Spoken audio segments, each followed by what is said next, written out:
नमस्कार जय जगन्नाथ शुभ सकाळ। तो सांग मैंने आज वीडियोटी बहुत इंपोर्टाट वीडियो रही चाषी भाई मानक जोटा कि बैगण चाष लगुवा फलबिंदा और कांडबिंदा पोक को कंट्रोल करने कि मेडिसिन प्रयोग करवा। तो समस्ते भी जानते बैगण फसल जदि पोका बाहर भाई मुंड व्यथार कारण तो चाषी भाई पूरापूरी हताश, तो बहु टंका खर्च कर लास्ट को हताश हो पड़ता है। तो बैगण फसल मुख्य जिनस है कांडबिंदा और फलबिंदा पोक। तो गोटे टिप्स रही भाई मानी जो चाषी भाई मैंने बैगण चाष कर वीडियो संपूर्ण देखिए। वीडियो जब भल लगे कमेंट बॉक्स में लिखिए। तो जी मोर रही एक्सपीरियंस मुझे कहूँ। तो जो पोकटी लगे बैगण फसल जो पोकटी लगे तार केतोटी अवस्था रही। तो गोटे रही अंडा अवस्था, गोटे लार्भा अवस्था, गोटे युवा अवस्था और आडल्ट अवस्था, चारोटी अवस्था रही। तो गोटे मेडिसिन केबे हेले भी चारोटी अवस्था को कंट्रोल कर न था। जदि गोटे मेडिसिन आप पकाउछंती से मेडिसिन कौ स्टेज रे काम करिवो ताकू जानिया निहाती जरूरी। मु आपन कहूँ गोटे सजेस्ट कहीं वीडियो लंबा हो जाए लंग वीडियो आपन कहबी। तो आपण मैंने जदि बैगण चाष करुँच प्रथम तो आपण मैंने क्लोराल नेट्रोपोल पकेबे गोटे प्रथम सप्ताहटा। क्लोराल नेट्रोपोल पकेले अंडा फुटवा को दबनी एवं लार्भा को मार। द्वितीय पकेबे इमामेक्टिन बेंजोड।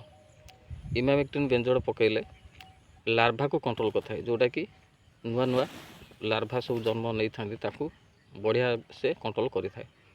तृतीय स्टेज रे पकेबे स्पिनोसैड। स्पिनोसैड पकेले लार्भा को कंट्रोल करने सहित युवा अवस्था और आडल्ट अवस्था जो रहिले बाकी ताकू क्लीयर करियो। एवं चतुर्थ स्टेज रे पकेबे इंडोस्क्राप। इंडोस्क्राप पकेले आपण मानकर लार्भा एवं आडल्ट एवं युवा अवस्था जहाँ सब पोक थे संपूर्ण रूपे कंट्रोल हे। तो रोटेशन जब आप पकेबे मेडिसिन तो देखिए आपण मानकर बैगण फसल एत पोका लगे। तो पोकार समस्या आपण मैंने अति सहजरे निराकरण करेंगे। पुणी गोटे मास पर पुणी जो प्रथम जहाँ पकईते पुणी रोटेशन करेंगे। तो चाषी भाई किसी बुझीपार ना बहुत दामिकिया मेडिसिन आणुचंती बारंबार से मेडिसिनटा पकाउछंती। तो से मेडिसिन कौ स्टेज रे काम करे ताकू निहाती जानिबा दरकार।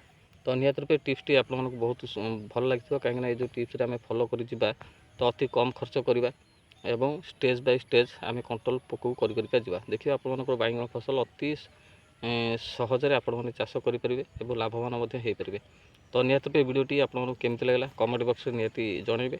एवं जो पुराना चाषी भाई मैंने अच्छा देखुं वीडियो तो तांकर मतामत कौन रही निश्चिंत जनइबे। एवं जो मैंने भी मेडिसिन भाई जो मैंने अच्छा एक्सपीरियंस सार मैंने तो वीडियोटी केमती लगा कमेंट बॉक्स में लिखिए। आम कि अधिका जानापी चाहबू। दादा तम मनुक जय जगन्नाथ।